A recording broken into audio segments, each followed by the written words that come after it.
Pronto. Boa tarde a todos e a todas que estão aqui hoje, né, nos assistindo, e a banca da Sully Gervásio Monteiro, é uma banca de qualificação do Programa de Pós-Graduação em Direitos Humanos e Cidadania. Primeiramente, eu gostaria de agradecer a presença do professor José Geraldo Souza Júnior, da professora Elaine Moreira, que é a nossa examinadora externa, e para iniciar a nossa apresentação, eu gostaria antes de esclarecer que o Programa de Pós-Graduação em Direitos Humanos está inaugurando, fazendo teste piloto realmente, dos processos de qualificação, tanto de qualificação de mestrado ou doutorado e de defesa final, utilizando o canal do YouTube do nosso programa. Nesse sentido, a gente gostaria inicialmente de explicar o que significa uma qualificação de mestrado. A qualificação é uma avaliação de pares, né, dos professores que vão observar, vão analisar o projeto a qual a Sully e a orientadora estão desenvolvendo para ver a efetividade e eficácia dessa pesquisa a longo prazo e contribuir da melhor forma possível para que daqui a um ano a Sully tenha condições de defender a sua defesa final. Esclarecendo, então, que essa aqui não é a defesa final, essa aqui é uma etapa fundamental para a construção do projeto em defesa final. Posto isso, eu gostaria de passar, então, o processo ritualístico, né, como é que vai se dar a defesa de qualificação. Primeiramente, a Sully vai apresentar em 30 minutos o projeto que ela está trazendo. Logo a seguir, eu passo a palavra para a professora Elaine, depois eu passo a palavra para o professor José Geraldo, fazer as arguições, questões, fazer perguntas à Sully e logo a seguir Sully responde e depois então a gente sai da sala para fazer a avaliação e trazer depois, retorna à sala para fazer o veredito. Posto isso, então, a gente começa então com a apresentação da Suliette.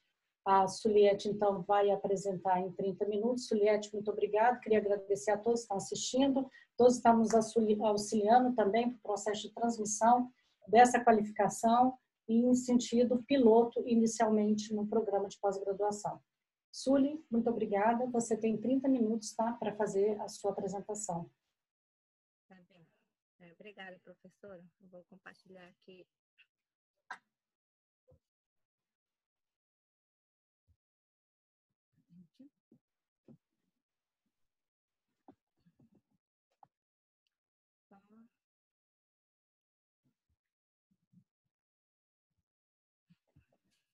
Vocês estão vendo? Sully, a gente não está te ouvindo. Eu não estou te ouvindo. Tá baixo o som. Estão me ouvindo agora? Agora sim. Perfeito. Tá. Boa tarde. Boa tarde a todos. Sully, agora ficou baixo de novo. Boa tarde. Estão me ouvindo? Agora sim. Boa tarde. Gostaria de cumprimentar a minha banca em nome da professora Elaine, do professor José Geraldo e a professora Vanessa, minha orientadora. Gostaria de agradecer ao Elvis, ao Mairu, a professora Ana Catarina, que estão aqui em apoio. Também agradecer aos meus parentes, a todos os meus amigos que estão acompanhando essa apresentação. O título do meu projeto é O Retorno de Chauara no Território Yanomami, Conflito, Luta e Resistência. A minha banca examinadora, como eu já cumprimentei, mas aqui eu apresento o professor José Geraldo de Souza Júnior, é um membro interno do programa do PPGDH, professor da Faculdade de Direito. A professora Elaine, a nossa membro externa, convidada do ELA, e também do Departamento de Antropologia aqui da Universidade de Brasília. A palavra-chave do meu projeto é Território Yanomami, Covid-19 e Resistência. Eu trago no meu memorial essa frase que é da minha avó, onde ela fala: se eu tivesse a oportunidade de estudar, hoje eu seria uma doutora. Mas vocês, meus netos, têm oportunidade? Quero ver vocês doutor. Essa frase eu trago comigo desde a minha infância, pois a minha família, em nome da minha avó, foi que sempre nos incentivou a estudar. E se hoje eu estou nesse espaço, defendendo meu projeto de qualificação, eu devo esse momento a ela. Eu sou Suliette Baré, indígena do povo Baré. Na minha família tem indígena Baniwa, indígena Tucano e indígena Baré. Minha família ela representa muito bem a diversidade cultural que existe no Rio Negro. Eu sou do Médio Rio Negro. Atualmente, minha família mora no município de Santa Isabel. E a região do Rio Negro tem aproximadamente hoje, de acordo com os últimos estudos do Francisco Sarmento, que é indígena do povo tucano, antropólogo, de 23 a 29 povos indígenas com 16 línguas faladas. Então, esse ano de 2020 foi um ano está sendo um ano de muitas lutas e muita resistência para nós, povos indígenas, aqui no Brasil, principalmente ao fato do Covid-19. O Covid-19 chegou nos nossos territórios, principalmente o território Yanomami, através dos não indígenas, dos garimpeiros, né? A pandemia chegou de uma maneira muito forte, muito violenta nos territórios indígenas. No território Yanomami, o primeiro indígena que faleceu foi um jovem de 15 anos em abril. A pandemia trouxe invasões de garimpeiros, de madeireiros ilegais para a região, muito mais forte agora na época da pandemia. Com isso, foi levantada a campanha Fora Garimpo, Fora Covid, através das associações Yanomamis, junto com os seus parceiros, POIAB, ISA, e também a associação Utucara, e outras associações Yanomami que estão aqui nesse slide. O processo histórico do genocídio dos povos originários, ele vem desde a colonização, né? Desde a época do descobrimento do Brasil. No entanto, nós, povos indígenas, denominamos esse processo histórico de invasão. Para nós não foi um descobrimento do Brasil, para nós foi invasão dos nossos territórios. E nesse momento que estamos passando de pandemia, os cariuas, e aí os cariuas na língua Iengatu, que é a atual língua do meu povo Baré, significa não indígenas. Eles usam esse momento delicado para invadir os territórios indígenas. Como eu já disse, os garimpeiros, poceiros, os grileiros e os madeireiros. E aproveitam desse momento de vulnerabilidade dos povos para invadir os territórios indígenas. Aqui eu trago um mapa da localização do território Yanomami, que é um território que ocupa a maior área territorial do Brasil, que é 9,6 milhões de hectares do território Yanomami. O território do povo Yanomami não tem só o indígena Yanomami, mas também o Iecuana. E é muito rico em fauna, flora e também em recursos minerais. Então, isso faz com que os não indígenas garimpeiros, os madeireiros e os grandes empresários tenham no território o olhar com o valor econômico que esse território representa para os não indígenas. O território do povo Yanomami ocupa a área territorial do Brasil e também na Venezuela, ocupando os estados de Roraima e também no Amazonas. Parte desse território, onde fica localizado a área do Rio Marauiá, fica próximo ao município de Santa Isabel do Rio Negro, de onde eu sou, de onde minha família faz parte. Esse mapa eu coloquei aqui, onde a gente consegue visualizar melhor. A área em vermelho é o território Yanomami, que pertence ao Brasil, né, que está no estado brasileiro, e a área em amarelo é o território que está na Venezuela. No entanto, eu chamo a atenção para essa imagem, porque esse limite de território, né, de estar no Brasil e na Venezuela, foram os não indígenas que criaram essa linha de imaginação. A gente sabe de todo o processo histórico que nós passamos de invasão, de genocídio e tudo mais, né? Também de genocídio que eu já falei. E para nós, o território ele não tem fronteira. Aí, então, assim, quando eu vi essa imagem, eu achei interessante trazer para mostrar que a questão dos limites territoriais, quem impôs foi os não indígenas, que para a gente, enquanto povos indígenas, não há limite territorial. Pelo menos, né, para a gente acredita nisso. No entanto, a gente sabe que o Estado brasileiro tem todas a legislação, né, também, que o limite de terra indígena, o que é terra indígena, o que não é, e a gente, aos poucos, está tentando entender isso e também lutar para que nossas terras sejam demarcadas, homologadas através de nossos conhecimentos também científicos. Então, eu trago como problema dessa pesquisa a seguinte situação. Diante da ameaça de genocídio que os povos se encontram, nesse caso o povo Yanomami e o Ecoano, nesse momento de crise política e pandemia, essa pesquisa se propõe a estudar os impactos da invasão pelos cariuas e o agravamento da situação com a chegada do Covid-19. Interessa-nos compreender, por um lado, a inação do governo e, por outro lado, a estratégia de luta e resistência dos povos Yanomami e Ecoana para fazer frente a invasões e proteger seus territórios e suas vidas. A justificativa.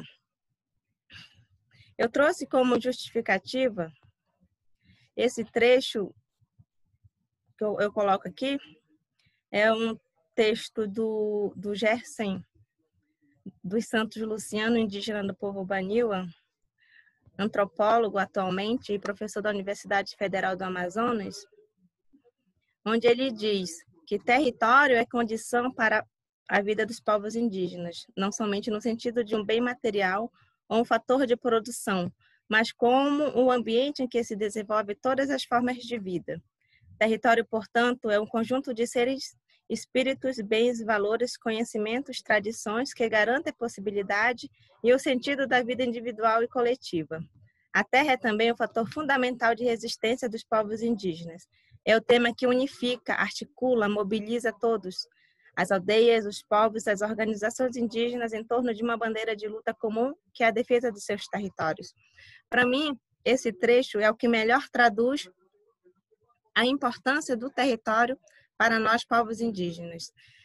Nós somos 305 povos, falantes de 274 línguas, de culturas diferentes, tradições diferentes.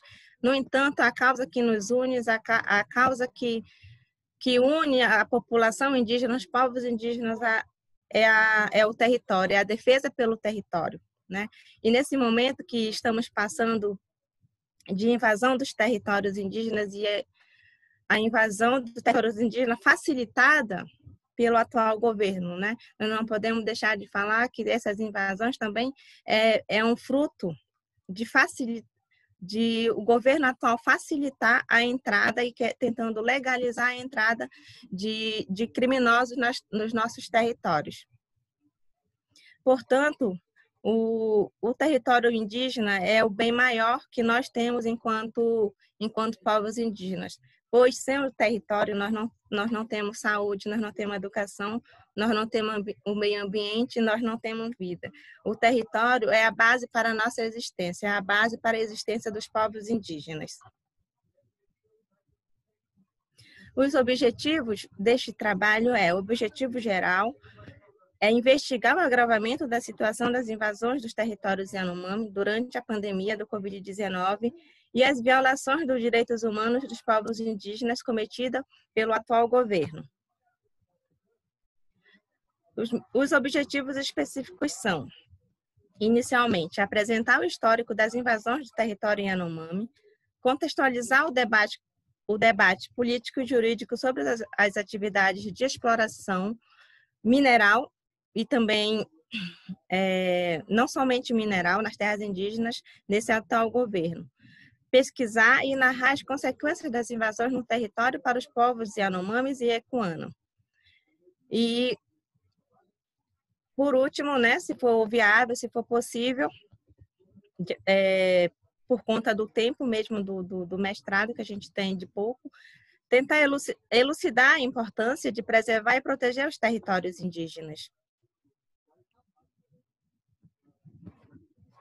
A fundamentação teórica deste trabalho buscará compreender inicialmente as políticas voltadas para a proteção dos biomas florestais, bem como dos recursos naturais e minerais, e verificar o que a legislação aborda sobre os direitos territoriais dos povos indígenas em relação à exploração em suas terras.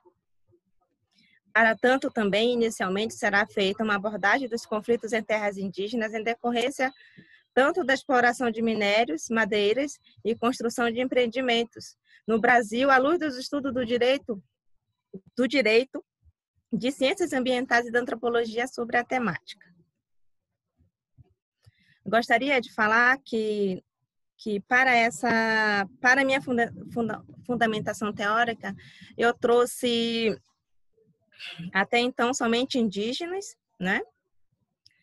E inicialmente, eu já fiz alguns levantamentos de documentos históricos sobre os povos Yanomami e Ecuana, que estão disponíveis no Armazém Memória, que é um acervo, né, um acervo virtual, que é o Centro de Referência Virtual, onde constam vários documentos históricos, reportagens sobre o processo de genocídio que os povos indígenas sofreram desde a invasão. E eu tentarei fazer o diálogo, né, nesse trabalho com autores indígenas, mestres e doutores como Gerson Baniwa, o Eloy Terena e a Célia Chacriabá. Mas também trago como para a discussão, para o diálogo também o Ailton Krenak, Davi Copenau, e fazendo esse diálogo do conhecimento tradicional dos povos, mas também eu vou abordar esse conhecimento como ciência indígena, né? seja mediante suas obras, mas também em diálogo com eles, que é fundamental para compreender a importância dos territórios para os povos indígenas e também para a humanidade.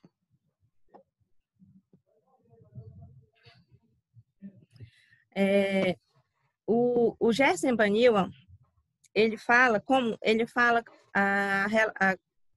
aborda a questão do território como na visão de um indígena Baniwa, mas também como um antropólogo, onde ele fala que o território ele pertence ao coletivo de indígenas do povo ticuna, do povo guarani, de vários povos, onde esse espaço, os povos também fazem parte do território.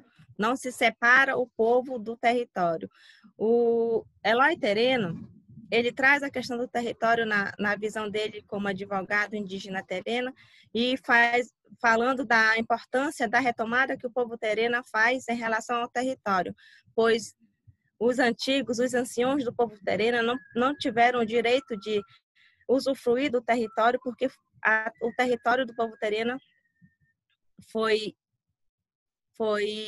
tirado deles, foi tirado pelos não indígenas, pelos fazendeiros, né? Então, esse processo de retomada para o povo tereno é importante, pois estão retomando o território para que os indígenas terenos que se encontram na região, no território, possam usufruir como os anciões no passado não puderam, mas que atualmente eles possam usufruir do seu território, conviver, e também para o futuro do povo terena.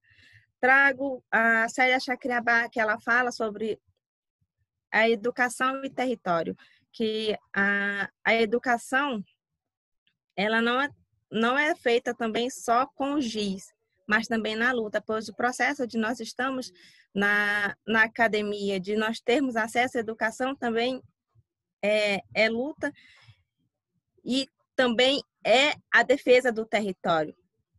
ela traz muito esse diálogo da importância do território, mas também da educação para o território. E o Ailton Krenak, o Davi Copenau, a visão dele sobre o território é muito como meus avós. E meus avós contavam para mim da história de você ter o respeito pela natureza, você ter respeito pelo rio, pelos igarapés. Para o povo Krenak, o rio, as montanhas, as árvores fazem parte do território, fazem parte do povo Krenak, assim como para o povo Yanomami. E o Davi Copenau, ele fala muito dos chapiris, da importância dos chapiris para o povo Yanomami. Os chapiris são os espíritos que ensinam, que tem todo o ensinamento da floresta para o povo. E aí eu imagino, quando eu era criança, quando eu ia para a roça com meus avós, que a gente estava no meio da floresta, para a gente tomar um banho.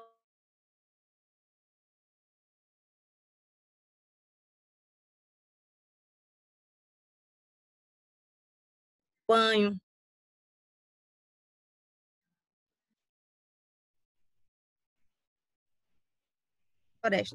Hoje eu entendo a importância do território, a importância de se respeitar as florestas, de se respeitar os rios, pois ele não é somente para nós. Meu avô me ensinou isso, mas eu vou repassar isso para os meus netos, para os meus filhos, para uma humanidade, se necessário, né? Se tiver oportunidade de falar da importância de se preservar os territórios, o meio ambiente. Como metodologia,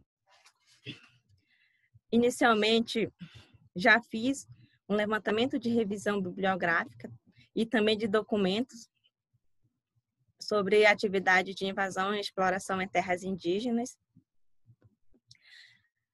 A realização de estudo de caso do povo Yanomami mediante o uso de estudo oral, que poderá ser mediado pelas entrevistas, o grupo focal ou outras ferramentas que forem mais adequadas em função do momento pandêmico que nós estamos vivendo, né? E também a abordagem qualitativa terá o recorte para o povo Yanomami, como eu já falei. Seguindo as normas da academia, será disponibilizado um termo do consentimento livre e esclarecido no ato da pesquisa. E também, como método, utilizarei o método bola de neve, no qual uma entrevista sugere outras pessoas chaves que possam interessar e tenham algo a contribuir com a pesquisa. Sempre reforçando que, em função da pandemia, todo o trabalho de campo será provavelmente feito à distância.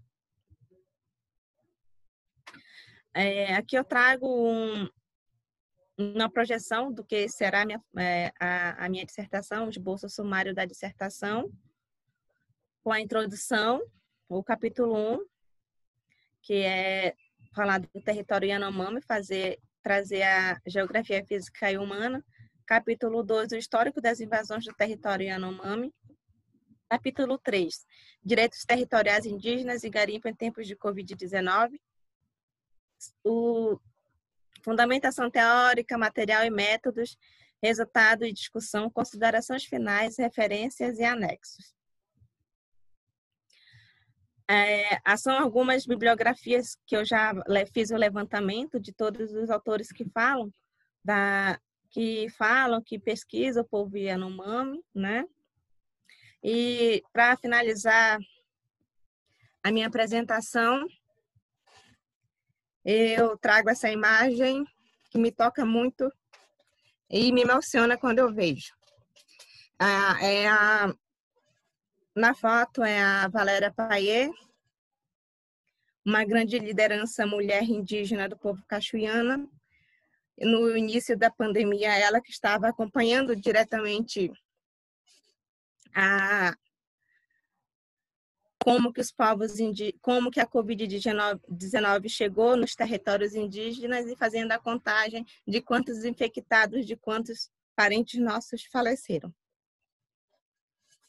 E é importante dizer que a chegada da Covid-19 foi muito impactante para nós povos indígenas, pois várias bibliotecas vivas, nossos anciões foram mortos, e também crianças que não puderam chegar na vida adulta, né?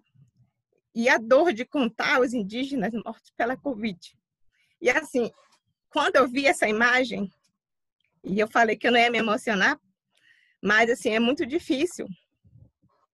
Ela fala, eu nunca deixo de pensar como essa doença trouxe tanta dor, tantas perdas.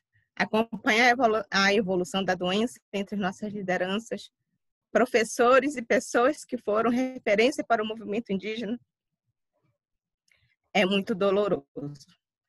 Lideranças e pessoas que foram mortas por essa epidemia, pelo Xauara, foram pessoas que lutavam em defesa dos direitos dos povos indígenas, em defesa dos territórios, né? E dentre essas contagens de pessoas que foram mortas, de anciões que foram mortos por essa epidemia, minha avó também está no meio dessa contagem. E aí é muito importante trazer isso, pois é importante trazer a importância da proteção dos nossos territórios, né? Que nós sabemos que a Covid-19 não chegou nos territórios indígenas pelo vento, foi levado lá. E nós estamos passando por um processo de invasão e de genocídio muito grande, principalmente agora, nesse ano de 2019. Não que nos anos anteriores não passamos por isso. E aí eu finalizo minha apresentação com essa imagem. Obrigada.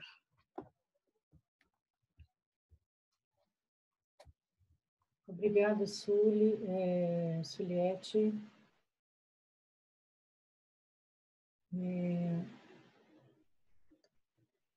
Então, seguindo aqui o nosso roteiro,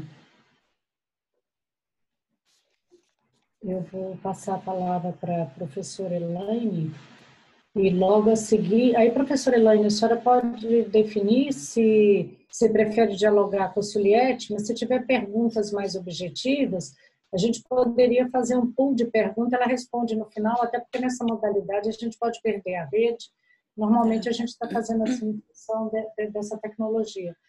Juliette, muito obrigada, tá? Não compete a mim falar nada nesse momento, eu vou falar no final. Eu vou passar então para a professora Elaine. Professora Elaine, por favor. Tá. Bom, começo também emocionada com essa fala da Juliette, a imagem da Valéria, que é uma grande amiga. Mas eu queria voltar. Enfim, meu doutorado na França não tem esse momento de qualificação, né? Então, eu sempre falo, quando eu tenho oportunidade, de mostrar a importância dele para quem não teve, né? Que é esse momento de maior diálogo, né? Não é um momento da defesa, quando já está feito o projeto. Então, toda a minha fala é para aproveitar esse momento de contribuir com o trabalho da Suli, né? Então, queria agradecer o convite, Suli e Vanessa. Entendi que o convite é porque eu trabalho com o Zequana, né? Desde o ano 2000, fiz todo o meu trabalho de campo, até hoje estou em contato com as lideranças. Eles tiveram algumas perdas também. E para mim é muito interessante que, né, passado aí 20 anos, hoje aqueles que estão na liderança, como o Maurício e a Ecoana, o Júlio, eu conheci adolescentes na aldeia, né? Então eu já sou quase vó, assim, na linguagem Ecoana, né? Quase uma Aitia, como eles dizem. Então, por estar nessa rede, também faço parte da rede de pesquisadores Yanomami Ecoana, que talvez é a única rede, isso é importante para a Suli, né? Não sei se os demais sabem, desde o início da pandemia, lá em março, a gente iniciou uma rede que criou com um grupo de WhatsApp e mobilizamos vários pesquisadores que trabalham com Yanomami, com os Ecoana, e desde lá esse trabalho não parou. Esse trabalho A nossa ação foi uma nota técnica, onde a gente mapeou todos os riscos dentro da terra indígena Yanomami, foi apresentado para o Ministério Público.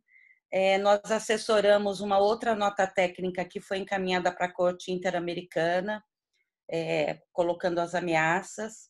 Recentemente saiu um trabalho publicado pelo ISA, de parte desses pesquisadores, da onde vem esse mapa que a Sueli mostrou aqui para vocês, né? Então, apesar desse caos todo, eu diria que o território Yanomami, o povo Yanomami-Ecuana, são aqueles que, desde o início da pandemia, está tendo uma articulação junto com associações indígenas, lideranças indígenas, e isso foi articulado junto com a imprensa, né? Os artigos do Rubem Valente, da Eliane Brum, sobre as mães Sanumá, tudo isso faz parte de uma articulação de pesquisadores junto com as lideranças de algumas associações indígenas, né? Então, esse trabalho recém-publicado, não tem um mês de publicação, também chama Chauara, né, os rastros da Covid na terra indígena Yanomami, enfim, que está disponível aí para pesquisa. Então, a minha fala vai muito no sentido de pensar, né, essa proposta da Sueli num tempo finito do mestrado, né, que infelizmente é esse tempo reduzido de apenas 2 anos, né?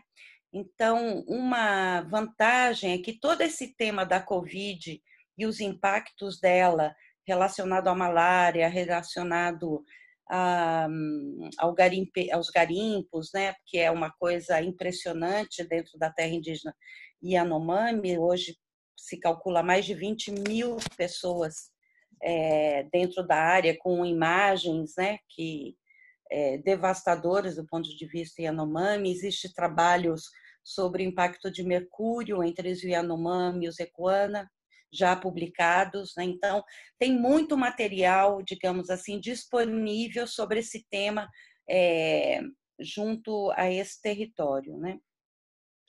Então, talvez o que seria importante delimitar, né,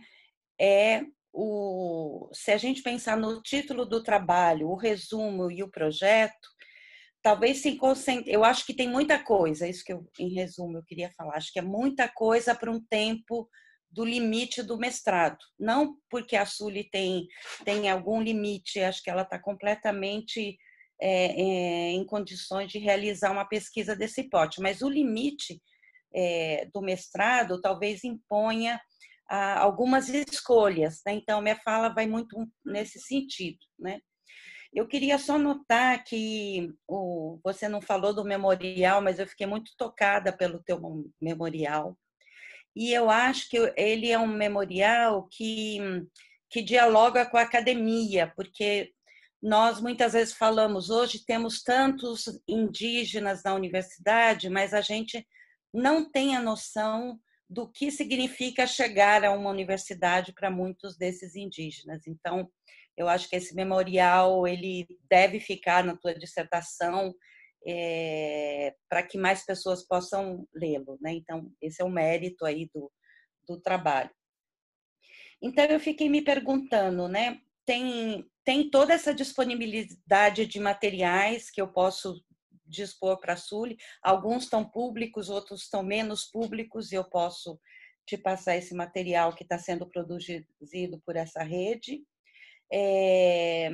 que, digamos assim, não vale a pena fazer um trabalho para dados que já estão ali, os números do contágio, da onde vêm os contágios, né? Infelizmente, na área Yanomami, ele chega nos espaços da saúde, né? Na CASAI, espaços que deveriam protegê-los do ponto de vista da saúde, os primeiros contágios se dá nesses espaços da CASAI, né? Às vezes por operadores da saúde, porque não tinha controle, né, de quem estava contaminado, assintomático, que vão para a área, e principalmente o garimpo relacionado às mortes. Então, você tem um número grande de contagiados, mas as mortes boa parte delas são pessoas ou que estavam com a malária ou que já estavam muito debilitados pela malária. Então, malária e Covid foi uma combinação fatal para muitos Yanomami, né? Então, esses dados já estão nesses relatórios que você vai poder acessar. E a outra coisa é que é um mundo, né? Se a gente lembrar aquele mapa ali que a Sueli trouxe, para a gente, só para o ponto de partida, né? Os Yanomami são 6 línguas diversas, né? 2 estados, além da fronteira que a Sueli muito bem recordou, né? Tanto para os Equana como para os Yanomami. Tem um impacto disso também, alguns Equana que faleceram, por exemplo, eram venezuelanos, né? Tinham nascido, vivido na Venezuela, que vieram em busca de tratamento de saúde no Brasil e acabaram sendo vítimas da Covid no estado de Roraima, né? Só para a gente ter uma ideia dessas fronteiras, como que elas são também permeáveis por tudo isso. Então, você tem uma realidade muito grande, mais de 360 aldeias, tem mais de 6 associações Yanomami, né? 6 associações indígenas. A gente conhece mais a Rutucara, que é coordenada pelo Davi, pelo Dário, o Maurício Equana, mas são mais de 6 associações Yanomami. Os Equana tem apenas uma, né, que você colocou ali, eu vi na tua apresentação. E então é um universo, acho, muito vasto, né, teria que pensar talvez em algum recorte, né? Uma coisa que eu acho forte no que você propôs no trabalho talvez essa exploração do histórico das invasões, né? A terra Yanomami, infelizmente, para a gente ter uma ideia, ela é a única terra onde foi o primeiro e único caso até hoje de genocídio, né? Que teve condenação por genocídio, que é o famoso caso Hashimu, que foram indígenas assassinados por garimpeiro. Os Equana têm na memória assim vários assassinatos de suas lideranças por garimpeiros. Acho que foi no ano 2013 que aconteceu o último deles, né? Que a gente só soube, tivemos a documentação porque o filho consegue sobreviver e traz a denúncia, né, para as autoridades, senão a gente nunca teria tido a comprovação disso. E é um histórico também ali muito grande, né? Porque começa desde as primeiras notícias com a Perimetral Norte, nos anos 70, que fez parte da Comissão Nacional da Verdade, né? Então, tem muita coisa ali para ser feita. Talvez essa pesquisa que você cita do acervo Memória poderia contribuir, ajudaria, inclusive, nessa pesquisa da rede. O histórico porque as epidemias é algo que eles sabiam, né?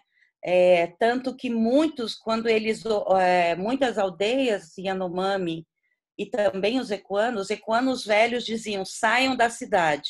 Então teve uma grande ondada de familiares jovens que saíram da cidade e foram para as aldeias.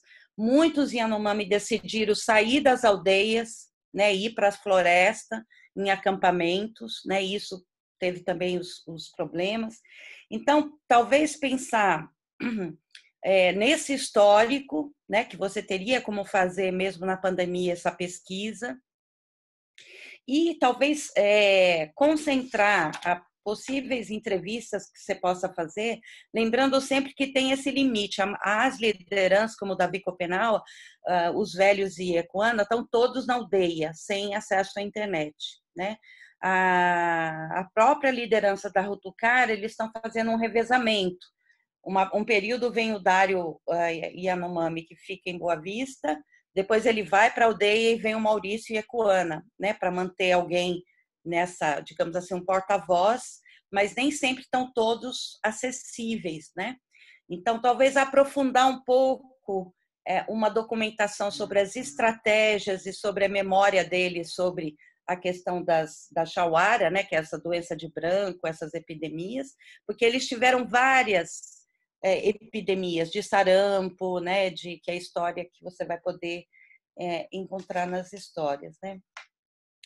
Então, eu diria que o que talvez precise ser feito é uma escolha de talvez não abrir tanto, né? E fazer um recorte. Se você quer entrar no tema da Covid, talvez escolher as resistências, as estratégias deles, e aí pensar em algumas entrevistas, né?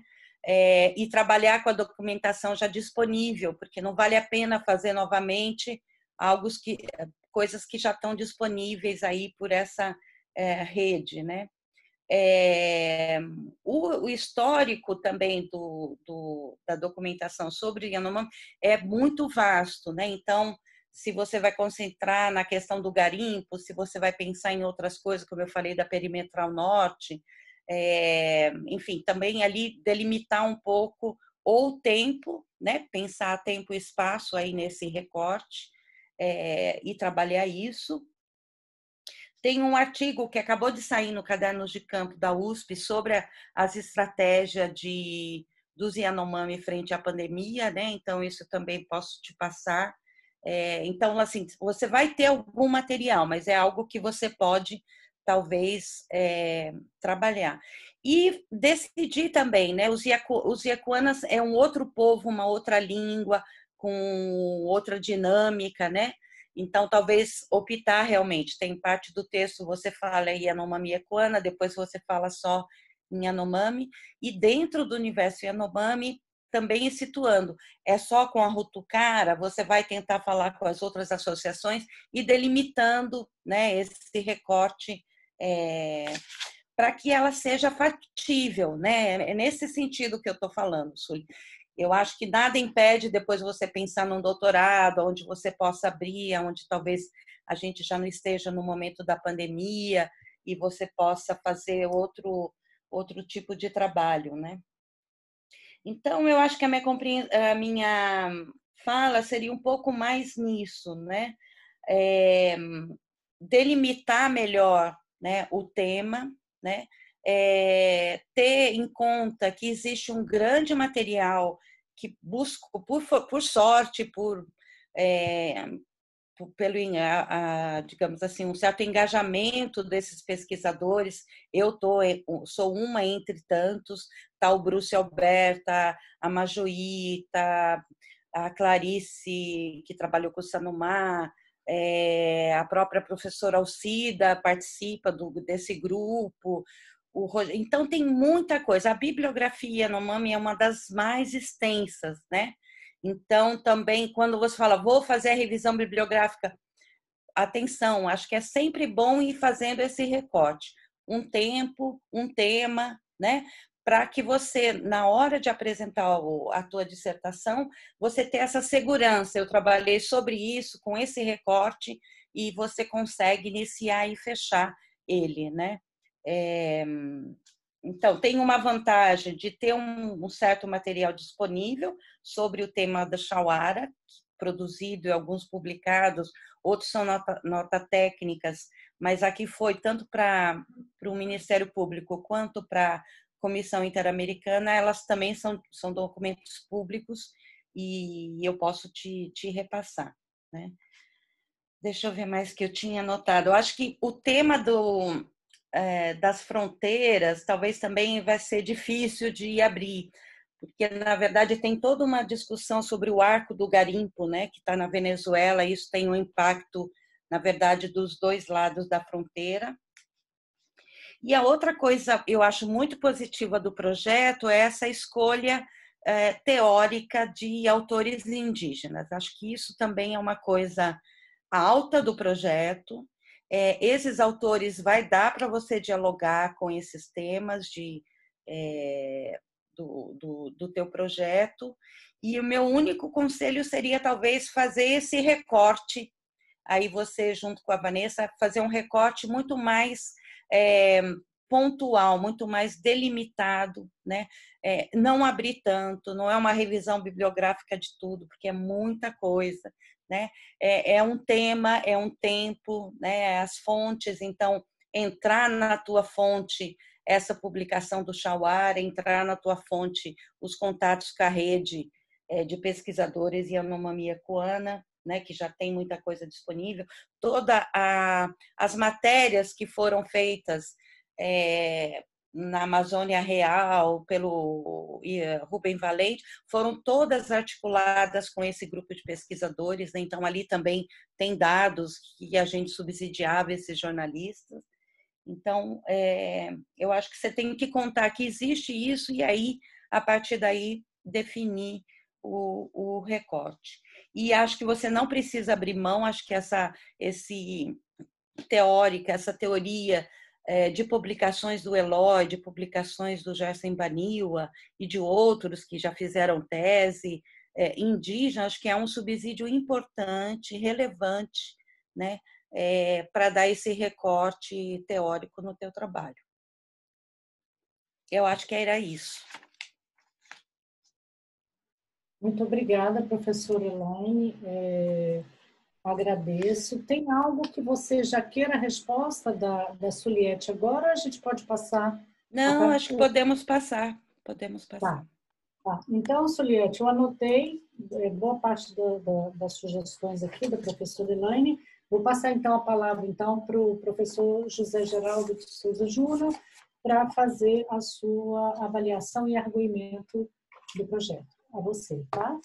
Obrigada. Obrigada, Elaine. Obrigada, professor. Bem, eu que agradeço. Eu quero cumprimentar a banca, primeiro me dirigindo a Suliette, que é a protagonista da sessão de hoje, ela que é a interlocutora, né? Ela que diz o campo de diálogo que se estabelece. Então, começo cumprimentando a Suliette. Depois, a sua orientadora e a cuidadosa a cobertura que dá para que não só mas trabalhos de muita qualidade venham do nosso programa, mas, sobretudo, que tragam a autoria dos nossos acadêmicos indígenas, que estão começando a construir, a partir da UNB, um acervo importantíssimo de contribuições para a compreensão da identidade, das concepções de existência, das formas de produção dessa existência, de seus modos de existir e reexistir, né, no contexto das muitas dificuldades que, desde a colonização, hoje se dividem, acho, entre a expectativa ainda presente e forte de assimilacionismo, né, de genocídio no sentido cultural, né, e a luta de permanência e de manutenção da sua forma cultural de existir, que todos esses povos estão realizando atualmente e com grande visibilidade. E, apesar do Covid ter sido um fator altamente nocivo, ele também contribui para universalizar a experiência dessa luta, porque abre sobre o que está acontecendo nas nossas sociedades todas, não só no Brasil, né, mas em toda parte, o que representa para a humanidade a presença e a concepção de humanidade que os povos indígenas oferecem quando os nossos paradigmas estão se esgarçando, né? Estão se dissolvendo, né? Então, eu acho que esse é uma contribuição importante. Claro que já tínhamos os estudos notáveis, sobretudo da antropologia, né? Mas eu acho que agora a fase, como diz o antropólogo da política, o Cândido Lima, né? De que os estranhos somos nós, porque agora os sujeitos reais, né, da construção das suas experiências que estão assumindo a palavra e representando as suas concepções de mundo e de sociedade, né? Então, eu acho isso importante. Eu estou acentuando muito isso porque eu quero voltar a esse campo, a esse tema. Eu queria cumprimentar a Elaine, né, que, para mim, são duas referências que... A antropologia da UNB é muito forte, né? Tanto do ponto de vista epistemológico, mas quanto do ponto de vista da atenção ao tema indígena, né?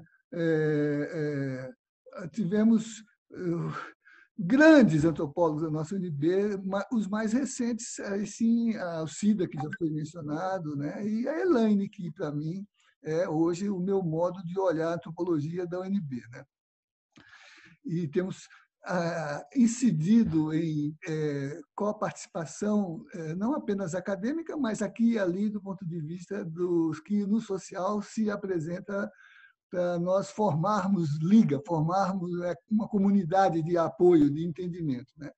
E aqui também, amanhã mesmo, teremos uma banca, né, de qualificação, e espero que a minha orientanda já tenha conseguido entrar. Ela teve dificuldade, estava assistindo pelo o Instagram da Suli, mas o Instagram da Suli parou de... Ela está aqui. Já está aí, né? Tá.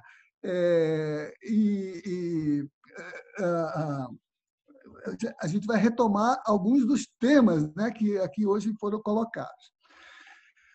Bom, então, eu quero dizer assim que, do ponto de vista acadêmico, a Elaine balizou já o que é importante para contribuir com o trabalho da Suli e com a sua orientadora, no sentido de ampliar um pouco a corresponsabilidade sobre a resultante desse trabalho. Temos corresponsabilidade nisso. Do meu ponto de vista, o que eu acho é assim, que eu li muito satisfeito o projeto, muito satisfeito mesmo, mas, ao mesmo tempo, muito convocado para colocar para a Suli algumas questões que eu queria ver com ela o quanto ela considera que isso possa ser importante, útil, relevante. Eu quero dizer assim, que, do ponto de vista do trabalho acadêmico, o projeto da Suli está entre os bons trabalhos do programa, entre os bons trabalhos, em todas as linhas, do ponto de vista do seu esquema, não só teórico, mas metodológico, o seu esquema de diálogo bibliográfico, está perfeito, né? Igual. Mas eu digo, se a gente está tão motivado pela presença indígena na universidade, de que modo, nesse esquema, o modo de articular conhecimento indígena entra? Quero dizer, já no seu resumo, a certa altura você diz: para a fundamentação teórica, recorrerei a pesquisadores, intelectuais e lideranças indígenas. Perfeito. Elaine acabou de dizer que eles estão todos aí, são muito referenciados. Trazendo para o diálogo o conhecimento tradicional dos povos, aqui tratado como ciência indígena. Depois, na página 18 do projeto, essa consideração da ciência vai estar toda inserida nas leituras que você fez, da Célia Chacriabá, sobretudo, se referindo ao que se conceitua como território, numa argumentação cheia de ciência, que traz a terra para a nossa consciência, cheia de ciência.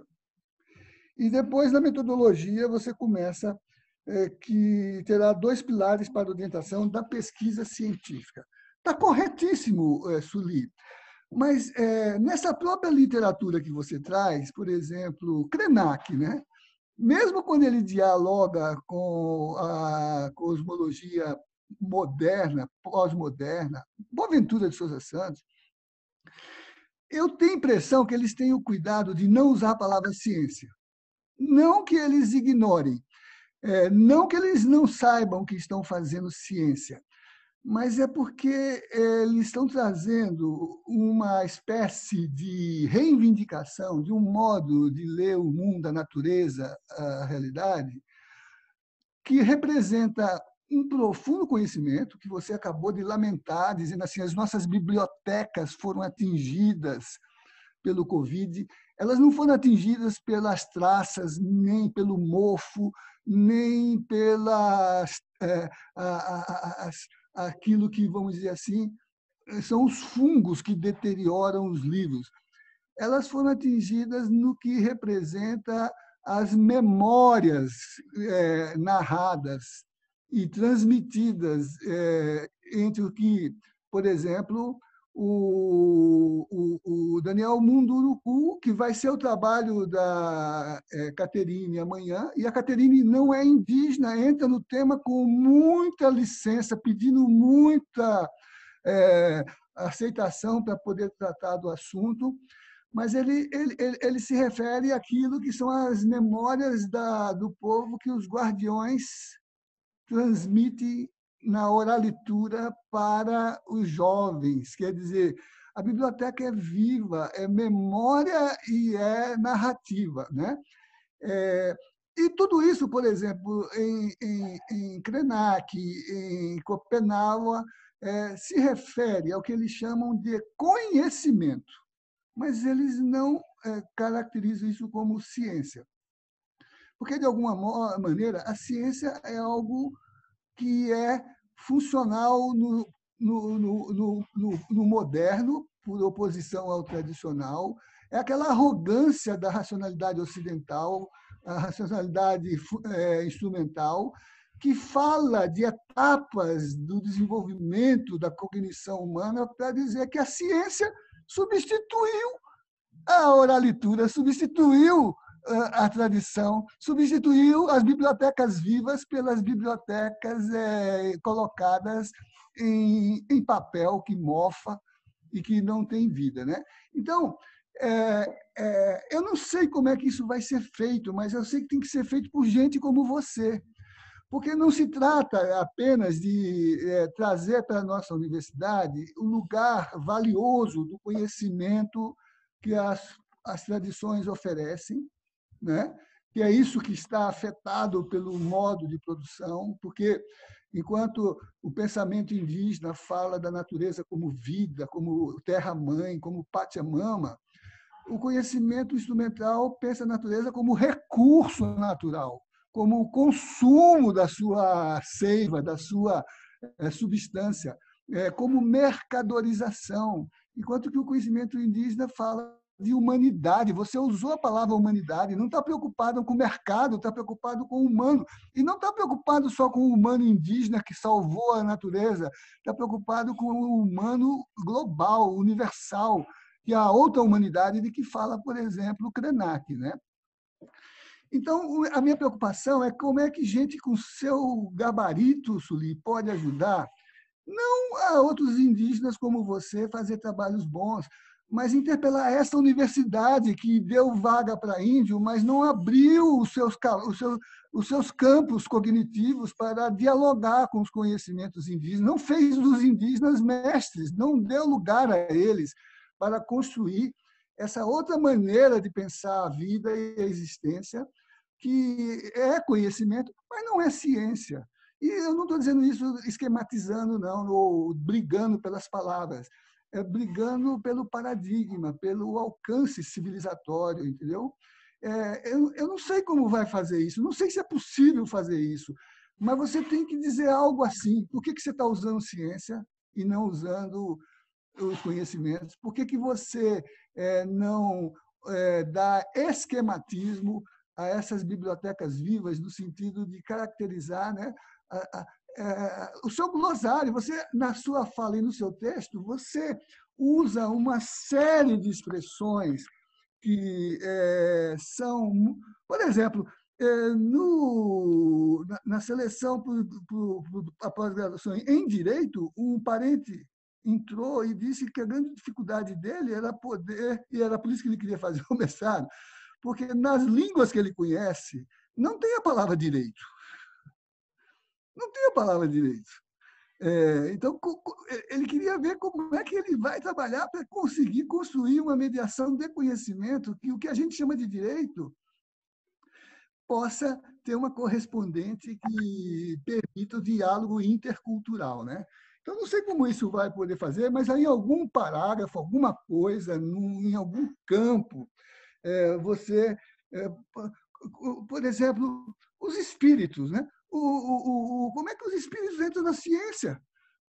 Eu me lembro um texto bonito do Engels, que é o colega do Marx, está na Dialética da Natureza, que, seguindo a moda do século XVII, século XIX, vai com os cientistas desse tempo, inclusive William Crookes, que era o presidente da Sociedade Real de Ciência da Inglaterra, César Lombroso, que fez a inscrição na sociologia do delito da expressão criminologia, que era um médico, né? E que se envolveram com a pesquisa do que eles chamavam de mundo dos espíritos, e até dialogando com a religião que quis positivar o místico, como o pedagogo Hippolyte Denisard, Allan Kardec, né, que se tornou ele diz, um codificador da doutrina espírita, né? Então, Engels também foi estudar. E tem até um texto dele, A Dialética e o Mundo dos Espíritos. Está lá na edição que eu tenho da Dialética da Natureza. E ele, muito prudentemente, chega à conclusão que é charlatanismo.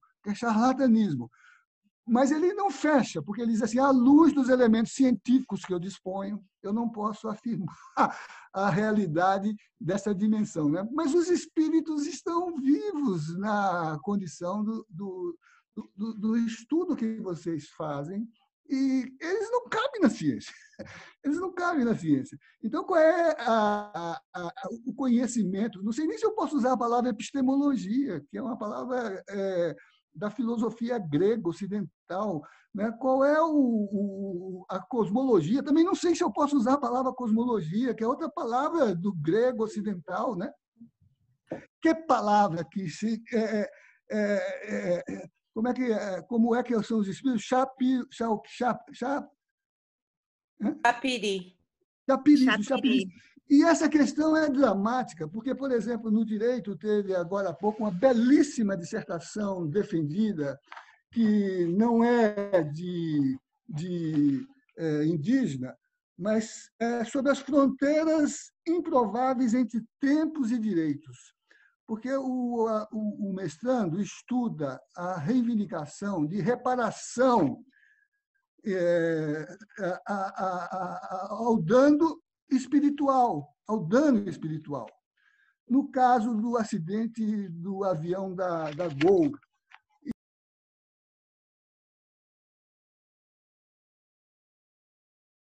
Fechou teu microfone, Zé. Fechou meu microfone, empastelou a minha audição. Né? E, no caso, ele estava trabalhando, né, com a dimensão do impacto sobre os Membengrokre, né, caiapós, né, que estavam preocupados exatamente em como salvaguardar o mundo dos espíritos afetados pelo desastre. E todas as orientações, inclusive mais amigáveis, era para configurar o debate sobre o reconhecimento das violações em cima da questão ambiental e cultural, né? E a enorme dificuldade de trabalhar a dimensão do reconhecimento do espiritual, que só as percepções dos povos originários, ou ameríndios, ou afrofundadores, né, como a gente vê em alguns trabalhos, mesmo de gente que faz tradução, como o Mia Couto, né, se referindo a esse modo de pensar a vida nas árvores, a vida na casa, no rio, né? Então, eu diria assim, eu não sei como isso pode ser feito, Sueli, mas você tem que colocar, de algum modo, no seu trabalho, essa interpelação à universidade, para que a universidade... E a sua orientadora tem condições de trabalhar isso com você, porque toda a história acadêmica dela é dentro dessa posição de tradutora dessas concepções, né? Aí, para poder, por exemplo, trazer para a nossa interlocução dimensões como a que você trouxe para o seu trabalho. Por exemplo, achei notável, né, o debate que você faz sobre território, que não é terra, que não é apenas espaço, é simbólico, que envolve, como você disse com Baniwa, a luta pela proteção dos territórios indígenas é o que unifica, articula e mobiliza todos, abordando especialmente a importância para a vida dos povos originários. Sem o território não há saúde, não há educação, não há proteção do meio ambiente, não há vida. O território é fundamental na resistência dos povos indígenas. Para além de bens materiais, o território tem um significado que envolve espiritualidade, valores, conhecimentos e tradições. Território é onde se fortalece a identidade e a cultura de cada povo. Acho que esse enunciado, na sua observação, tem que se transformar num manifesto que entre na sua dissertação como desafio à universidade para se abrir, aí sim, científica e epistemologicamente, à consideração desta dialogicidade entre modos de conhecer, Então, eu não tenho nada a colocar na sua dissertação. Sob qualquer ângulo, você está salvaguardada. O seu esquematismo do projeto está à altura das boas teses que foram apresentadas no nosso programa e a sua vai estar brilhando entre elas, com muita autenticidade e com muita capacidade de ser interlocutora e porta-voz credenciada para esses temas. Mas eu acho que você tem um dever maior com seus parentes, com a sua cultura e com a civilização. Você tem que ser aliada para o futuro. O futuro está pedindo algo assim, algo que não se resolva no governo Jair Bolsonaro, tá certo? Aliás, lá nos seus objetivos, o objetivo geral, onde está, lá no fim, e as violações dos direitos humanos dos povos indígenas cometidos pelo governo do presidente Jair Bolsonaro, eu não acho que deva fixar no governo do presidente Jair Bolsonaro. Eu acho que pode ser até... eu acho que são todos os governos, porque todos os governos têm uma concepção de desenvolvimento que não bate com a concepção de desenvolvimento que os povos indígenas têm. É a tese da Manajás. Qual o desenvolvimento? O seu ou o nosso? Né? O seu ou o nosso? Né? Então, a ideia de desenvolvimento... Então, não acho que foi o governo Jair Bolsonaro. Eu acho que tem que colocar algo que seja diretamente dirigido ao Jair Bolsonaro, porque ele é assumidamente genocida. Mas eu não acho que seja algo que esteja caracterizado no governo. É todo governo com extração liberal, neoliberal, capitalista, que coisifica a natureza, que transforma o progresso no consumo da natureza, né? E desumaniza a natureza, né? Então, você está propondo reumanizar a natureza, renaturalizar o humano, pensar uma outra humanidade. Eu não sei como fazer isso, mas eu também só sei que, se puder ser feito, é de gente como você. Se puder ser feito, é com gente como você, né? Eu tenho pena da professora Vanessa e orgulho dela. Pena porque é uma tarefa que ela vai ter que se desdobrar para cumprir, e orgulho porque é a tarefa que ela pode realizar, não é isso? Lhe ajudando a construir esse Não foi ela que deu para o Krenak um pouco a sugestão para o tema Ideias para Adiar o Fim do Mundo? Foi a convite dela que ele veio na UNB fazer a palestra que acabou recebendo esse título. Ele diz isso no livro dele. Né? Então, Suly, eu estou assim, profundamente esperançoso de ter um trabalho seu, que não precisa modificar seu esquema. O Roberto Aguiar falava de uma grande tese que foi defendida na USP, na área de design, e que a escritora entregou uma folha de papel para a banca. Né? E, junto da folha de papel, entregou um calhamaço de 1000 páginas. Aí disse para a banca, para os de sensibilidade, aqui está a minha tese, entregou a folha. Para os de pouca sensibilidade, está aqui a explicitação da minha tese, entregou o calhamaço de 1000 páginas. Eu queria que você escrevesse para os de sensibilidade uma página na sua tese, uma página que me respondesse essas questões que coloquei e me desse esperança, né? Que isso possa ser uma contribuição do nosso programa, né? Que distinga o nosso programa. Por exemplo, eu fiquei orgulhosíssimo, viu, Elaine? Você conhece, talvez, como primeira colocada no doutorado de Direitos Humanos, uma Aymara peruana, que vem trabalhar as rondas campesinas de Cajamarca, que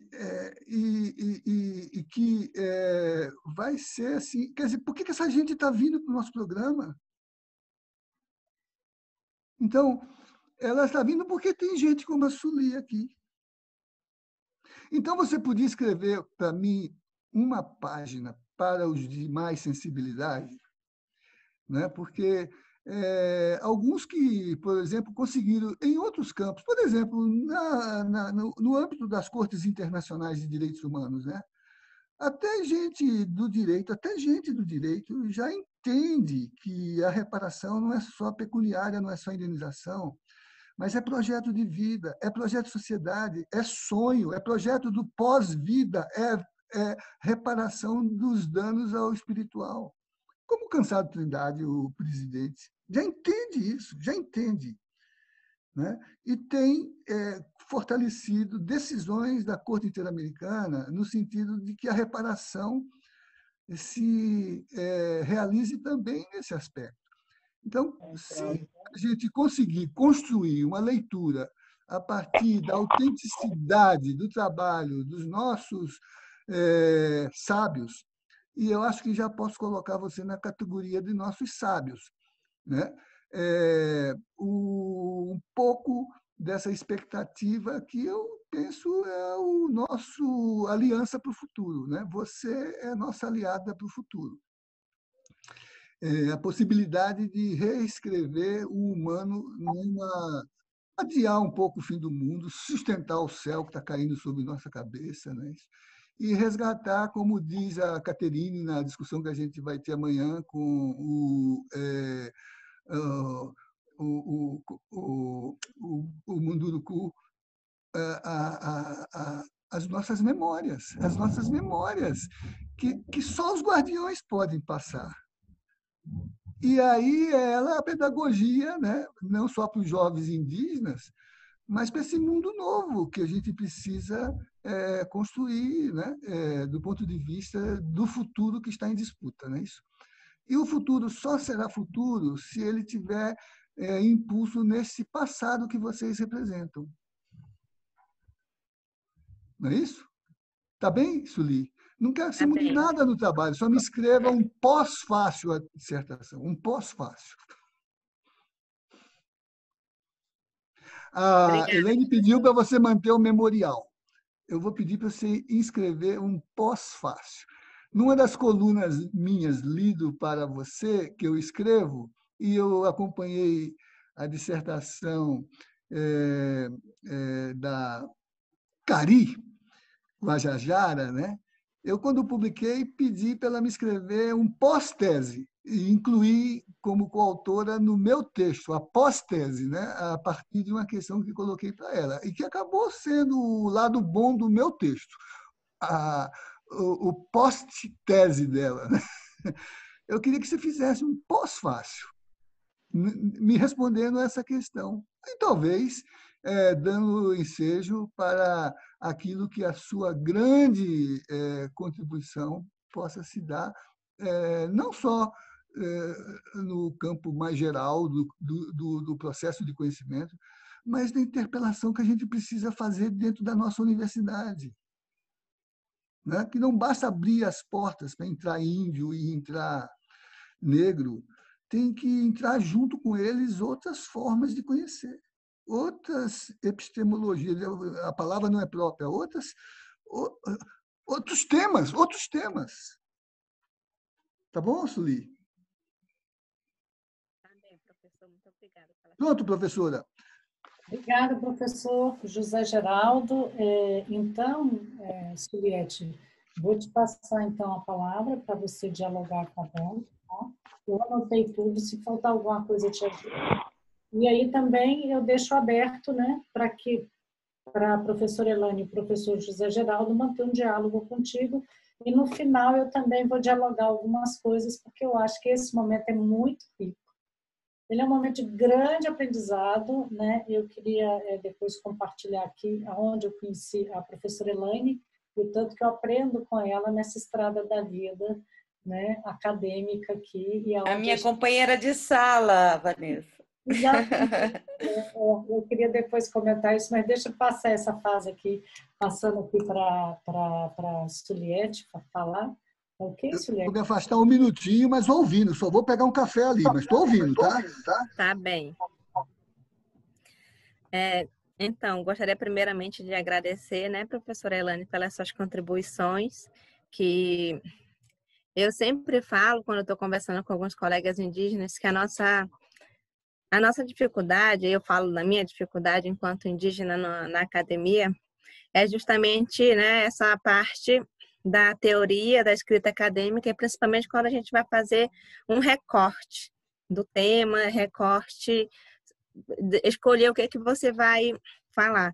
Porque para nós, indígenas, assim, é muito diferente ter que separar, né? Se eu vou falar de Covid, se eu vou falar de saúde e educação, ou se eu vou focar só em território. Porque para a gente, praticamente, é uma coisa só isso, né? Envolve tudo, é uma coisa só. Mas, assim, na academia, a gente tem que fazer esse recorte e seguir as regras, né? Da academia, da ciência, enfim.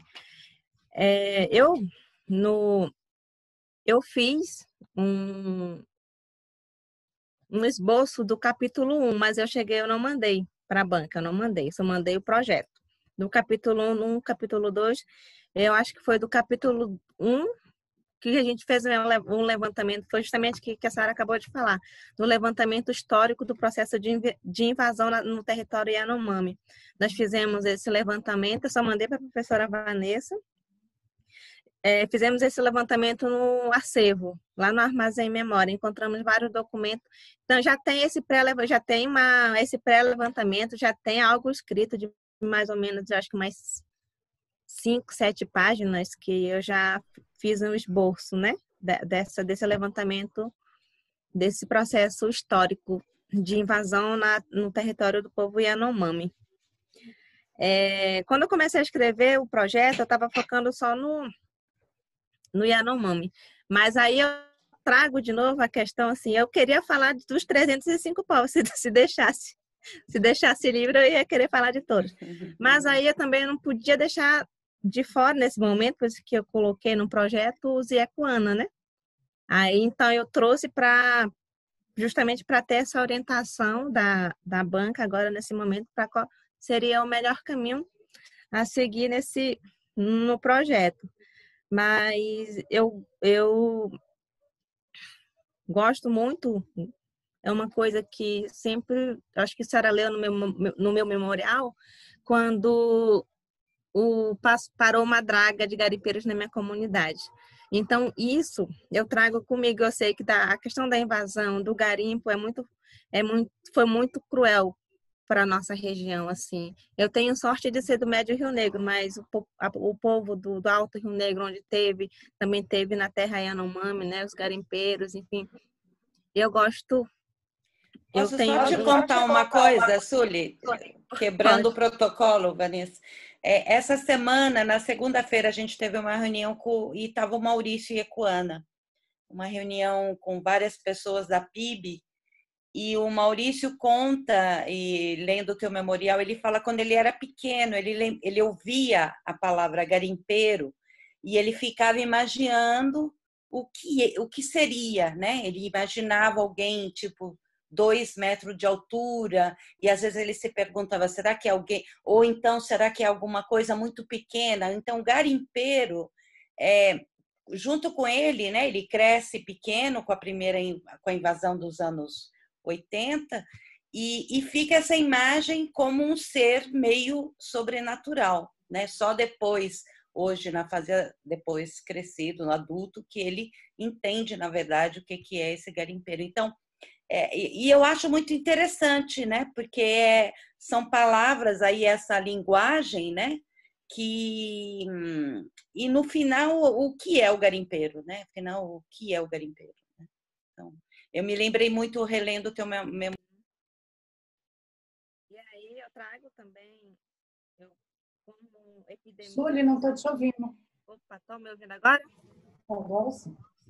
Então, a epidemia não é só a Covid-19, a pandemia também é os garimpeiros, são os madeireiros que invadem os nossos territórios, né? Então, eu pretendo usar como epidemia também não só a Covid-19, a malária, o sarampo, mas os não indígenas que invadem nosso território, que levam tanta dor e sofrimento para a gente, para os nossos povos. Não sei se eu respondi tudo, professora, mas assim, já agradeço muito aos seus comentários, a sua contribuição. Eu sei que eu posso contar no momento que eu precisar. Professora Vanessa, se eu não respondi alguma coisa depois, a senhora complementa. Professora Elaine, tem mais alguma coisa na tua fala? Não, acho que nem era a questão. Acho que tem... Eu acho, Sueli, primeira coisa, você não tem que se limitar essa coisa de separar, né? Eu acho que você traz os territórios saúde, né? Naquele conceito que você trouxe do Gessen. O único, assim, se eu posso dizer, um conselho, uma proposta é para você não se obrigar a fazer uma coisa de tudo, né? Como, né? Então fazer um recorte, pensar, mas não é nenhuma questão, é algo para você ver com a Vanessa, e aí pegando esse recorte que pode ser temporal, pode ser só com os Yanomami, né? Aí só com a Rutucara, como eu disse, tem outras associações, né? E aí você entra a fundo nisso, né? Conversa com... Acho que é muito importante essa ideia que você falou as estratégias, né? Porque essas estratégias não nasceram com a Covid. Essa coisa de fugir, sair da cidade, sair da aldeia, porque é a aldeia onde circula pessoas da FUNAI, pessoas da saúde, o exército, né? Outra coisa que eu não falei, mas ali você tem o projeto Calha Norte, como tem na tua região. Então, assim, a ideia era fugir onde tinha presença branca. Isso eles não aprenderam com a Covid, né? Isso aí é algo que vem antes. Aí, Elaine, só para auxiliar aqui, porque eu acho que é importante fazer esse diálogo aqui com a Suliette, a ideia é trabalhar de abril a dezembro, entendeu? Esse período, a relação de temporalidade, já que é a Covid, é trabalhar nesse marco temporal, nesse período. Então, o recorte seria esse. Ótimo. Então, nisso tem o que eu puder, o que eu tiver disponível, eu vou repassar para a Sueli, porque aí tem muita documentação já reunida que essa rede fez, e isso vai te dar muita informação para ir depois você fazer a pesquisa com as entrevistas, né? Cruzar, dialogar isso, fazer dialogar essa experiência com isso que você já levantou lá no acervo, né? Pode ser. Fazer dialogar isso, talvez seja uma coisa bem interessante. E aí essas estratégias de saída, ela vai comentar como é que foi feito agora, mas que isso não é novo. Eu acho que é assim que a gente vai costurando, né, esse trabalho dela, é assim que a gente está pensando mas qualquer coisa também a gente pede ajuda ao longo do processo. Já queria pedir essa licença aqui, né? Não, assim, eu estou à disposição, a Sueli sabe disso. Obrigada. Tem mais algo, professora Elaine, que você comentou e a Sueli não dialogou? Que eu acho que todos... Não, estou satisfeita. Ah, obrigada. Sueli? Vamos silenciar. Eu senti que... Sueli, a gente não está te ouvindo ainda. Tem algo? E agora? Estão me ouvindo? Ah, perfeito. Obrigada. Tá. Então, respondendo o professor José Geraldo sobre quando ele indaga sobre a ciência, né? A ciência indígena. Então, professor, para responder a pergunta, eu vou fazer um comentário antes. Assim, eu até fiz esse comentário na disciplina da professora Vanessa, que a gente estava apresentando no seminário. Eu fui saber que eu era índia, né? Que os não indígenas nós chamamos de Índia, de índios, quando eu cheguei aqui em Brasília. Cheguei e morei na Asa Norte, inclusive a Valéria, que eu mostrei a foto, foi uma das primeiras indígenas que eu fiz amizade aqui em Brasília, que eu tenho amizade até hoje. Então, eu morei uma parte na casa dela, e eu descendo no elevador, a pessoa perguntou para mim, você é índia? E eu respondi uns 5 segundos assim, demorei e respondi, sim, eu sou índia. Mas para mim, eu vim saber que eu era indígena a partir dessa pergunta dessa pessoa. Porque para mim eu sempre fui baré, né? Eu sempre fui baré. E aí, então eu vim ouvir a palavra também ciência, no primeiro livro de biologia, e depois muito na academia, né? Que os professores falam de ciência, o que é considerado ciência para a academia, né? É só você fazer experimentos, pesquisas, né? Tem um respaldo acadêmico, mas que para mim ciência é o nosso conhecimento tradicional, o que eu cresci, o que eu aprendi com os meus avós. E eu falo da ciência, eu sei que no programa dos Direitos Humanos não tem isso, mas em outros cursos, por exemplo, como a área da saúde, nós não podemos falar de ciência indígena porque não é considerado como ciência para a academia. E aí eu venho trazendo que eu vou tratar como ciência indígena, mas é muito também, de certa forma, trazendo uma crítica, porque eu sei que muitos profissionais, muitos pesquisadores não consideram o nosso conhecimento como ciência, inclusive chamam de conhecimento empírico, porque não é comprovado cientificamente, né, em alguns nossos conhecimentos, sendo que nesse processo de pandemia, os nossos povos, os 23 povos, não só os 23 povos do Rio Negro, mas outros povos de outras regiões, de outros povos, se curaram usando apenas a nossa ciência indígena, o nosso conhecimento tradicional com ervas, sendo que para os profissionais da saúde, alguns profissionais da saúde não consideram o nosso chá como ciência, mas a partir do momento que usam a nossa erva para fazer remédio, para encapsular, para eles é ciência, mas antes disso não é. Pra gente, então, assim, eu trago isso muito mais em forma de dizer que nossa ciência também, nosso conhecimento tradicional é ciência. Porque se eu colocar abordando como conhecimento tradicional, talvez eles não vejam, quem for ler, né, não veja como ciência, mas que para nós é. Então, começar a trazer um pouco desse debate, que o nosso conhecimento também é ciência, e trazer como... eu gostei muito dessa fala aos poucos a gente está ocupando os nossos espaços e está trazendo os nossos conhecimentos também para o debate. É nós falando por nós. E quando você fala de fazer a questão do pós-face, eu pensei assim, tem vários artigos falando, vários trabalhos mesmo falando sobre a questão Yanomami, sobre os povos Yanomamis, não só o povo Yanomami, mas vários outros pesquisadores já, né, que trabalham com questões indígenas, falando de território, de saúde, de educação, mas não falam com a mesma intensidade que a gente, quanto pesquisadores indígenas, traz, né? A gente traz também esse outro lado científico dessa visão, mas também a gente traz com a gente a experiência e também um pouco da alegria e da dor, quando a gente fala também de perda, né? Então é isso, meu Sabe comentário. uma coisa que eu fiquei pensando, Suli?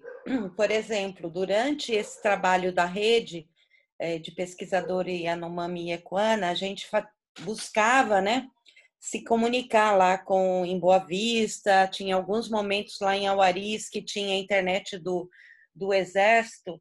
Eu fico pensando que quando o Dário falava conosco, ou o Maurício, né?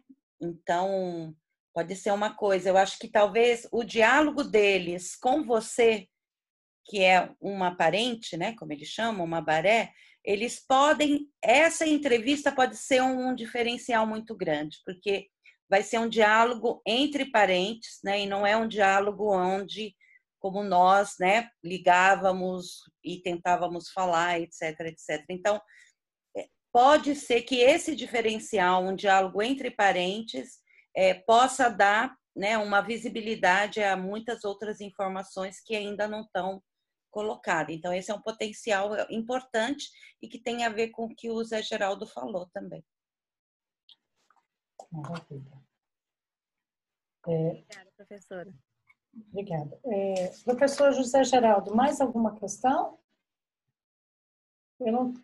Não, eu tô mais que satisfeito. A gente tem um trabalho de primeira linha em mãos, né?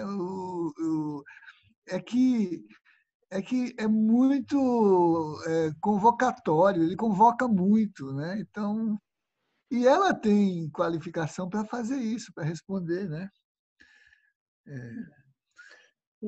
Então, me compete agora, eu gostaria de fazer uso, né, de tecer alguns comentários sobre a Suliette, né, que entrou no nosso programa, me convidou para ser orientadora dela, né, Suli, eu agradeço a confiança, eu acho que uma relação de orientação é uma relação de confiança, eu agradeço muito, eu acho que é um aprendizado permanente. Eu não indígena, então eu estou aprendendo com a Suli várias questões, e aí nessa trajetória eu iniciei com a professora Elaine, né, no CDS, um mestrado indigenista, né, que nós estabelecemos com o professor Otto, que foi uma grande trajetória em que eu tento trazer alguns aprendizados importantes daquela caminhada para o nosso programa, na medida do possível, obedecendo toda a lógica que lá era desenvolvimento sustentável e a nossa direitos humanos. Eu queria compartilhar com vocês algumas questões da Suliette e falar que o brilhantismo, né, que ela tem, e agradecer a confiança de vocês em ler o trabalho, a todas as questões extremamente pertinentes e importantes da avaliação, que a Suliette não ia fazer essa temática, eu acho que é importante deixar registrado isso. A Suliette, ela é engenheira florestal, ela ia trabalhar com uma outra abordagem, ela queria trabalhar com o povo dela, mas em função da pandemia e da emergência do tema, ela mudou o tema, então esse é um outro desafio, mostra para a gente a capacidade dela de produzir dentro da linguagem, como ela vai dizer, acadêmica, né? Dentro da linguagem de um mestrado acadêmico. Eu acho que o projeto dela, o slide dela, para quem está assistindo, que não teve oportunidade de ler o projeto, entende perfeitamente o que ela quer fazer, aonde ela quer chegar com isso. Então, ela vem mostrando ao longo do processo o amadurecimento de pesquisa de uma pesquisadora nessa área do mestrado, já escolhendo uma temática e podendo mudar dessa temática com segurança para uma outra temática. Então, parabenizo a Suliette por ter aceitado esse desafio. E eu perguntava para ela, mas você vai falar de um povo que não é o seu diretamente? Aí ela me disse o porquê, e o argumento é muito em cima também das questões materiais, né, Suli, que a professora Elaine vai nos apresentar, da importância já de ter esse material para que a Suliette pudesse trabalhar com isso. A escolha também de poder, é isso que você falou no final, Elaine, eu acho que é fundamental. Porque uma coisa é nós indígenas falar com indígenas, eles vão te responder de uma forma diferente, acredito eu, e as pesquisas vêm demonstrando isso. A Suliette, como Baré, vai poder dialogar com eles dentro de uma cosmologia, dentro de uma realidade diferente, que nem ela vai explicitar aqui que essa questão se ela era indígena ou não, isso não era uma preocupação dela até chegar em Brasília, porque ela não se via nesse contexto. E assim, Zé, eu queria dialogar com você, professor José Geraldo, um pouquinho sobre essa lógica de ciência, os nossos desafios, né? Porque uma questão é o que a gente espera que o indígena vá fazer no nosso programa ou na academia. E outra coisa é o que ele deseja fazer. Então, eu me coloco muito neste lugar, neste construção, que aí eu aprendi também com pensamento complexo, né? Que vem me auxiliar o que a Suliette gostaria de trazer. E se ela se apropria da palavra ciência e ela vai associar isso, ela coloca o nome ciência indígena, eu a respeito nessa construção que ela faz, porque eu estou entendendo que ela está produzindo também para além daquilo que ela faz, dentro daquilo que ela já estabelece, aquilo com que ela quer também contribuir ali dentro com o diálogo com a academia. Entendendo aqui que não é a primeira língua dela, materna, é o português, né? É uma outra questão, então é uma outra realidade. Então, eu acho que esses são os desafios que o nosso programa permite, né? que os nossos mestrandos, e agora, no caso, nossos doutorandos venham fazer, que eles vão produzir também conhecimentos que ainda não existem. Eles podem usar uma palavra diferenciada ou não, ou eles podem se apropriar de uma palavra, que é o caso da ciência, e vai construir em cima disso e pode até colocar a ciência como uma questão ciência indígena. E eu agradeço a Suli por estar construindo esse mosaico. Eu agradeço muito a fala do professor José Geraldo, que já vem acompanhando já essa temática há anos, né, dentro da Universidade de Brasília, e essa questão, eu acho que a Suli tem maturidade, eu sinto isso, confiança do trabalho da Suli em poder produzir esse material em um ano, e agradecendo aqui a participação de vocês e pedindo, então, o apoio ao longo do processo, caso ela precise nesse diálogo com vocês. Seria isso. Mais alguém da banca gostaria de falar alguma coisa? Não, eu só quero dizer da grande satisfação, né,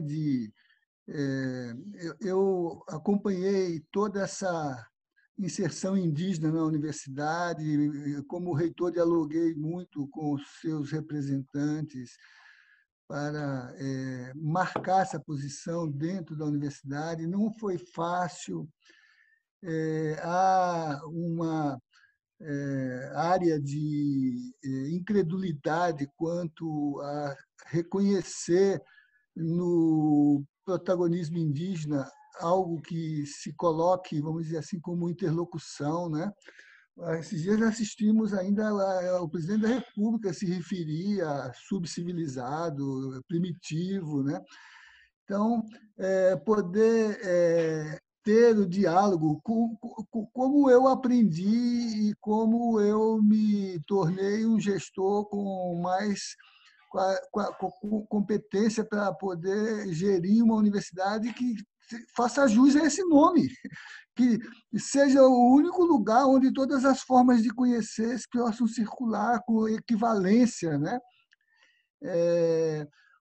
Quando eu passo ali na Maloca, eu sinto uma emoção, como diz a Suliette, o conhecimento tem que ser sensível também, ele não pode ser apenas o axiomático, não pode ser apenas o causal, ele tem que ser emocional também, né? Então, quando eu posso, faço sessões com meus alunos ali na Maloca, peço licença aos que coordenam a atuação naquele espaço para poder tocar a sensibilidade de estudantes, né? Então, eu acho assim, quando eu vejo um trabalho como o dela, eu acho que tudo pelo que eu procurei responder em termos de construir um projeto de universidade que fosse esse lugar de diálogo entre todos os saberes, né? Me coloca, vamos dizer assim, junto com aquela proposta original que Darcy inseriu quando criou o INB, né? Então, eu acho que eu queria tanto que ele estivesse aqui para ver para ele participar dessa banca, para ele ouvir essa conversa, né? Para ele dizer que, afinal, né, nem tudo foi derrota na vida dele. Né? Tem quem acredite que ele esteja ouvindo, Zé Geraldo. Pois então, pois eu também acho que sim. Eu também acho que sim. Né? E por isso que a voz da Suliette tem que chegar a ele, né? E a todos os que vivem nesse mundo em que poucos podem ir e voltar, né? Porque a maioria vai e fica, mas alguns podem ir e voltar, não é isso? Tá bem. Professora Elaine, gostaria de fazer uso da palavra? Porque Não. nós vamos, a gente, o ritual agora nos pede que a gente vá para um lugar reservado, já que a sala tem muitas pessoas, para fazer a avaliação do trabalho para a gente dar a resposta. E como a gente faz isso? Eu não sei como. Estou tentando copiar. A professora mandou aqui no chat, professora Elaine, a Vanessa. Novamente, porque eu caí uma hora e eu perdi o chat anterior. Eu copiei aqui. Vou mandar no seu contato. Eu não estou vendo nada no chat. Que nós temos que assinar a ata dela no SEI e tudo mais, e a Sully fica aí. Mas precisa. Precisa. Precisa. Eu gostaria, porque como a gente... precisa, nesse caso. Tem uma formalidade. Novamente. Tá, obrigada. A minha sugestão é que a gente saia da sala, ou senão a gente multa aqui, né? Pode multar e entrar lá, mas tem que multar e tirar a câmera, senão eles vão escutar. Se o Elvis estiver na sala, eu vou pedir o Elvis... Chegou o outro aqui. Chegou. Então a gente vai para lá, é isso? Isso. Aí a gente para a gravação e a gente volta. Tá bom. Aí multa aqui, senão vou ouvir os dois lugares. Tá, eu vou parar agora. Que estão aí assistindo a gente, que vai estar gravado, eu vou deixar 24 horas no nosso canal, tá bom? Eu não estou conseguindo abrir o vídeo mais. O vídeo, a sua câmera... Deixa eu ver. Você está aqui. Mas eu devo estar com a outra câmera ligada. Professor, eu enviei uma solicitação agora. Desliga lá, Zé. Sai da reunião do que a gente estava, aí desliga lá e volta para cá. Ele saiu da sala. Sua filha está vendo, Sully? Então, mandar um abraço para ela, mandar um abraço para sua família, tá bom? Agradecer e parabenizar pelo seu trabalho. Falar que eu tenho muito orgulho de você. Obrigada, professora. Imagina.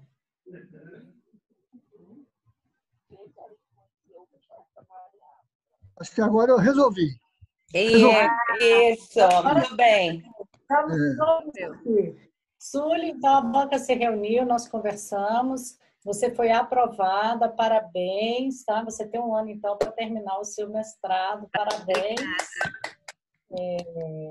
É isso, gente. Parabéns, agradeço a confiança, agradeço a presença do professor José Geraldo Souza Júnior, da professora Elaine Moreira, a parceria, né, de longa data, né, professora Elaine? Sim, conseguimos, né, Vanessa? Conseguimos. Professor José Geraldo, parabéns, muito obrigado. Palavras finais eu deixo com vocês na banca também, que a gente vai deixar isso aqui registrado. Eu achei que tem uma aula essa qualificação da Suliette, aprendemos muito, como sempre. Tá? Realmente não vai ficar disponível, não, né? Vai ficar disponível, como a Suliette autorizou e vocês estão autorizando, a ideia é ficar disponível 24 horas, porque os parentes querem assistir, foi um combinado que eu fiz com a Suliette, né? E eles não tiveram tempo de ver online, então a gente vai deixar. Por quê? Qual seria a sua sugestão, professor?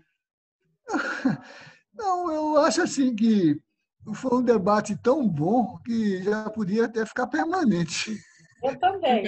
Mas aí vai depender de vocês dois, da Suliette e da Elaine, porque... Da minha parte, eu ficaria muito feliz, Não, né? por mim, tudo bem. Juliette, Não você falamos tem nada uma proibido, né, Zé Geraldo? Não, Podemos deixar. não. É, Por mim eu, também, professora, como já seguindo os conselhos do professor José Geraldo, né? Que tem que voar, o que eu apresentei as outras pessoas precisam, pode deixar lá. isso, é por isso que eu estou falando que já podia ficar, não é, Juliette? Ficou lindíssimo, os slides estão lindos, sua fala, os comentários, eu gostei muito.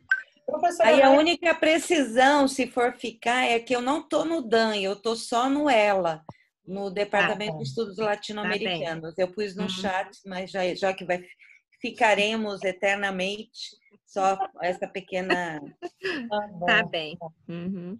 Juliette, então, parabéns, tá? Você quer comentar alguma coisa, afinal? Professora, eu só gostaria de agradecer, né, claro, a banca, o professor José Geraldo, a professora Elane, assim, pelas contribuições.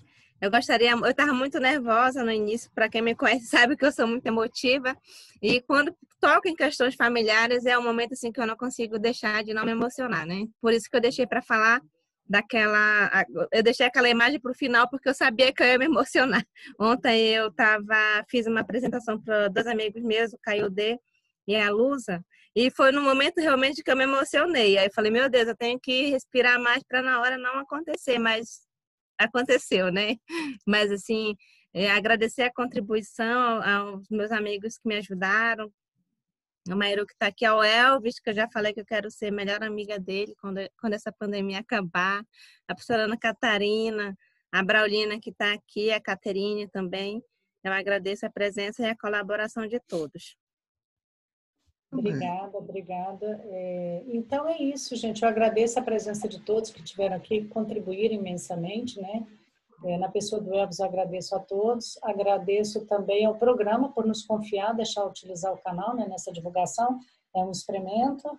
E a gente aguarda, então, vocês dois na banca, né? Já fica o convite aí, quando o trabalho estiver pronto. Queremos ler, né, Zé Geraldo?